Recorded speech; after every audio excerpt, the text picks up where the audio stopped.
Romania, all of you. Yeah. I know a few words in Romanian. Oh, what's that? Oh, I do. I know Primaria, Yeah. Portugal, and that's all. 2 words. Chai. Yeah, I have the chai. Yeah, okay.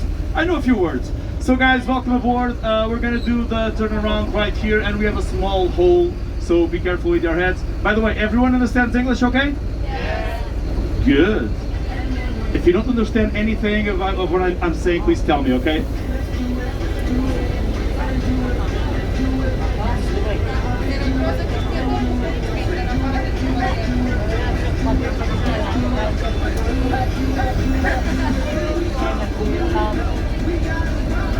Whoops.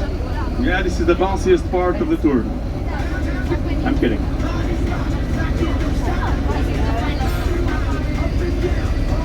Okay, so we're gonna bounce again, and so all from Romania, 1 Portuguese, 2 Portuguese, 3 Portuguese. So my name is Gonçalo. I'm gonna be your entertainer for the next 19 minutes. At my side is our captain and driver.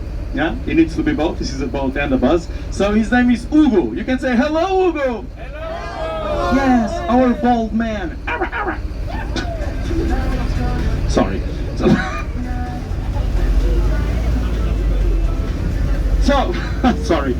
Our vehicle also has a name. So this one is the youngest of the family. It's a girl, and she's called Alegria. That means joy in Portuguese. So you can say, hello, Alegria. Yeah, so cute, talking with a car. Okay, so guys, before we continue the tour, you are from sports, yeah? So you are all fit? Yes? What's your favorite sport? Sorry? Basketball, all of you? No, we hate basketball. So in the back? Handball. So handball, basketball, both play with their hands. Anyone from football? No. Football, 2. Welcome guys. And From Atlantic. basketball. Okay. So anything else? Like what? Atlantic. Athletics. Okay. My favorite sport is sitting in a couch watching Netflix. Yeah, you too? Okay. I'm kidding. So guys, before we continue the tour, I have to give you our safety briefing. It's really important. So you have to remain seated with seat belts, and sadly, this mask on the face, I hate it, and actually I have to speak with 90 minutes with it, so it's awful, but we have to keep it, okay? So stay in the face. We also have 2 emergency exits. 2 official emergency exits, this one in the front, that one in the middle, but the windows, they are really good. Yeah. If you need to run away, you just, it's like the pole vault. Yeah, it's a sport, pole vault. Then it's skydiving. We may jump in the river. I'm using all the sports I know. So, oh, one really important thing. As you can see, we don't have glass on our windows, so please keep your body parts inside, okay? It's really dangerous. We passed really close. Some buses, traffic signs, trees. Yeah. Yeah, the phone's inside. I mean, if you don't like that, just throw it away. I'm kidding. So, we have 2 fire extinguishers, one in the back, one in the front. Also in the front, the first aid kit that I hope you don't need. But if you do, ta-da! It's not possible to eat or drink inside the vehicle unless it's water, or vodka, or tequila, or gin, or beer. I can see the difference. It has to look like water, okay? You give us. That's why I said vodka and all the others. So I'm kidding, okay? You can only drink water. So the tour will last 19 minutes, and it will be fully in English. So, have you ever done our tour? No one? And is it your first time in Portugal? Yes? So I've been told that you've been 3 weeks, and this is your last week. So how do you like it? Was it good? Yes. How is it in Romania? The weather at this time of the year? It's the same. It's raining. So it's like summer. Yeah. Now it's like summer. So guys, we have a signature move in our tours, and it's a work ride. Yeah, you sometimes use it in basketball teams, yeah, before the game. So here, every time that I say the words "Ipo Ipo," all you have to do, we have a seagull on the roof, don't worry. Every time I say "Ipo Ipo," you guys raise one arm and you scream "Uga!" Uga, yeah, the word is "Uga." It's like the Portuguese version of hooray. That sounds more like a pirate, you know. Yeah? Okay, let's give it a shot. Are you ready? Yeah? Let's go. Ibo, Ibo! Oh, we don't do it. We don't do it. Let's go again. Ibo, Ibo! They will not do it. So we use the ejection seat button. They don't see it, but everyone's doing it. You are just the two one. Oh, we don't do. Anyone is doing it. Everyone is. Let's go. Ibo, Ibo! That's it.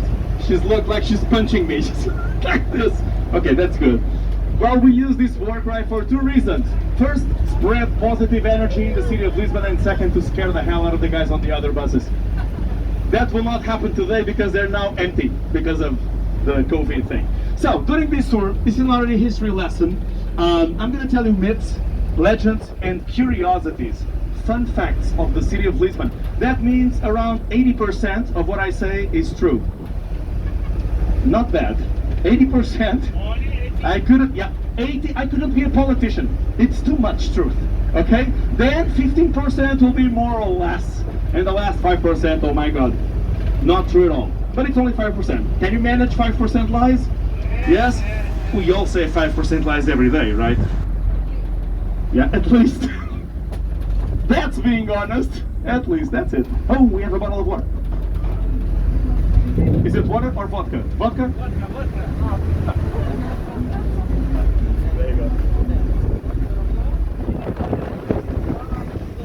Okay, so during this tour I'm going to be telling you about two main subjects. One of them is the worst disaster that ever happened in the city of Lisbon. A massive earthquake that happened in the year 1755. You know about the earthquake? Yes? Okay, so that will be one of the main subjects, and the other will be something that we call in Portuguese, Portuguese discoveries.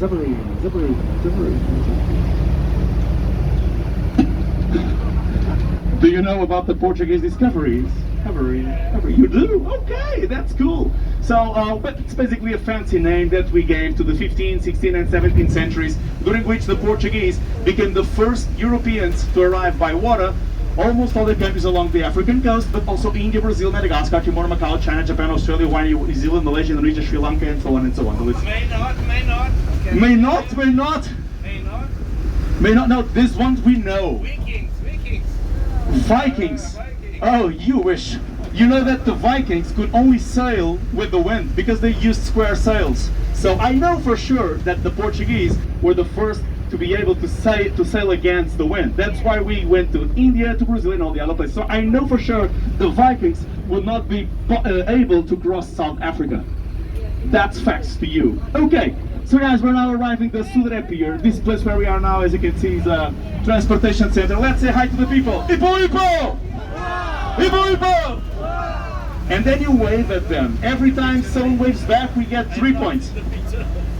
You are now 0. Let's try it again. So usually there's a lot of people here lying in the chairs. Sometimes they are just looking at the river, looking at the sun, but a lot of times they are hangover. Yeah, because the nightlife, it's right over there, the main nightlife in this area, so they come here to vomit and sleep. Ibo, Ibo! Ibo, Ibo! You see, they're all drunk. Now we wave. Yeah, okay, we have to put the arm inside, okay? Thank you so much. So we got 6 points. I saw 2 people. 6 points. I saw 3 people, so 9 points. And now, guys, we're gonna have the best picture of the tour. It's gonna be now on the right side. After we let this couple pass the crosswalk and all the other one.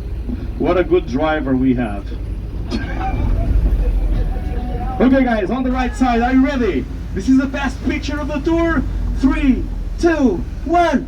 Ta-da! Yourselves. Oh. Yes, and if you wave, they wave back. You see, they're really nice people, I know them. You wanna see they doing the work right? Ibo, Ibo! Oh, you see they do it.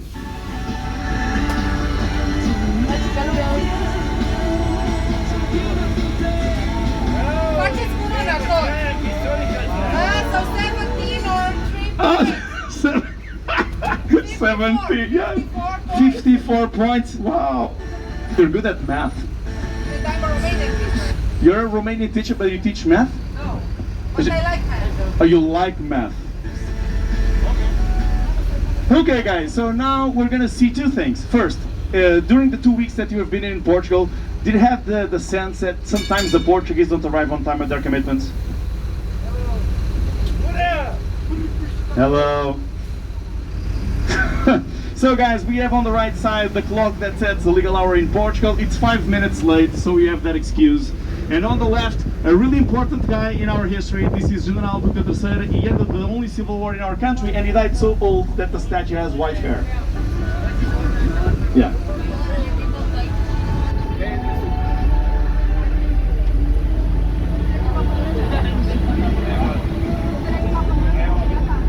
Okay, so on the 1st of November of 1755, there was a massive earthquake, but although the world calls it Lisbon's earthquake, the earthquake wasn't in Lisbon.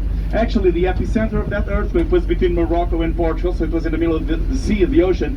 And just so you know, the scientists estimate it was a 9 in the Richter scale. Just so you have an idea, the worst ever registered by mankind was in Chile, and it was a 9.5. This was 0.5 below. It was followed with 2 tsunamis. 2 big waves of 20 meters high swallowed the city of Lisbon, and it was the 1st of November. It's a Catholic holiday. It's the All Saints' Day. People were inside the churches praying because it all happened during the morning. So the ones that survived the earthquake and the 2 tsunamis faced the week of fires because of the candles. And now on the left, Primaria. Yeah, I'm using the word. Hippo, hippo! Yes. So as a result of that earthquake, 2 tsunamis and the week of fires, 80% of the city of Lisbon was destroyed. 2/3 of the population killed. On the last third was a really lucky guy, the king. Lucky bastard. He's the guy right there in the middle of the square. By the way, this is the biggest square in Portugal. It's the Commerce Square. And in the middle we have the statue of the king at the time of the earthquake, José I.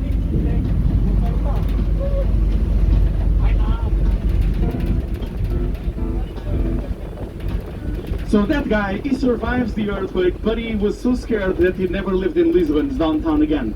So there was another man that was appointed responsible for the city and actually for the country later on. He became a really important man, and every Portuguese knows him as Marquis of Pombal. Well, his actual name was Sebastião José de Carvalho e Melo, but not a lot of people know that. We all just call Marquês de Pombal. So he was the man that rebuilt this part of the city where we are now. That's why we call it Bombaline downtown. So before the earthquake, you can imagine Lisbon was like a maze. If you go to have you been to the castle neighborhood? Yeah. You notice the streets are really narrow and a lot of turns. It's really easy to get lost. But here, look at this. White streets, they're all straight lines, and you will see at the intersections that they are parallel and perpendicular between them. He designed the new city of Lisbon like this because he knew because of a new disaster, people wouldn't get lost, at least as easily, okay? Because you have a straight line. You always see the end and beginning of every single street, so it's a little bit hard to get lost. Also, the streets are wider for the city of Lisbon to have more light than it used to have, and also for the fires not to cross as easily from one side to the other. You see? The end and beginning of every single street. And also, there's something really cool. There's something really cool, but you cannot see it. Under the buildings, we have a wood structure that we call Bombaline Cage. It's basically wood stakes, and the buildings were built on top of the wood stakes to give them flexibility. Look, we're talking about anti-seismic construction, but this was in 1760. Nowadays, every building has to be flexible.